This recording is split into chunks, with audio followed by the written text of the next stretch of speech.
J'attendais le dernier mot. Puis pour laisser un petit peu de silence. Très bien. Extra. Merci beaucoup en tous les cas. Merci à toi, une très bonne écoute. J'aime beaucoup les expositions qui ont une certaine homogénéité, même si c'est des artistes très différents mais qui ont la même démarche. Probablement que l'artiste au départ est très solitaire, par la force des choses, parce que c'est lui qui crée selon son idée, etc.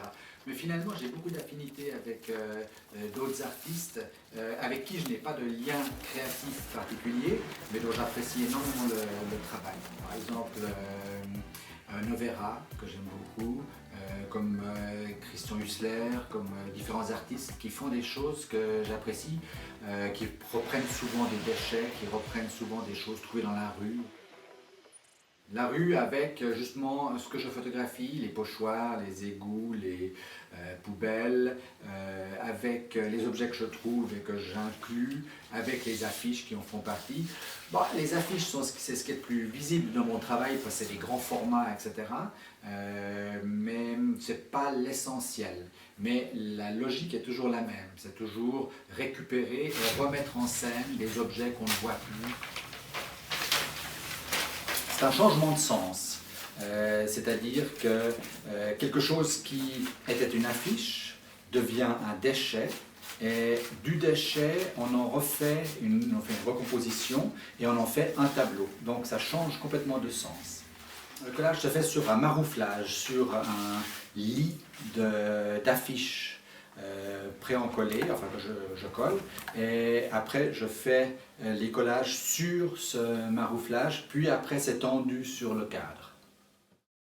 La lecture maintenant, elle peut être de deux types, elle peut être esthétique, ça forme un ensemble, du moins j'espère, c'est ce que je cherche, et puis hop, ça frappe esthétiquement parce qu'il y a une certaine unité, il y a une certaine répétition, même si effectivement il y a une accumulation de choses.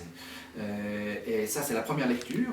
Et la deuxième lecture, effectivement, elle est sous-jacente, c'est l'aspect beaucoup plus conceptuel qui n'est pas évident en voyant une seule œuvre, puisque ça tourne autour de la rue, que les moyens d'expression sont multiples, et que dans le collage, il y a mille et une façons de coller. On peut coller des affiches, on peut coller du papier, on peut coller des objets, on peut coller énormément de choses.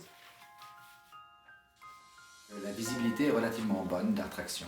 Et la structure s'est bien développée parce qu'au départ, c'était prêter des œuvres d'art pour qu'elles soient proposées via Internet en location à des privés ou à des entreprises.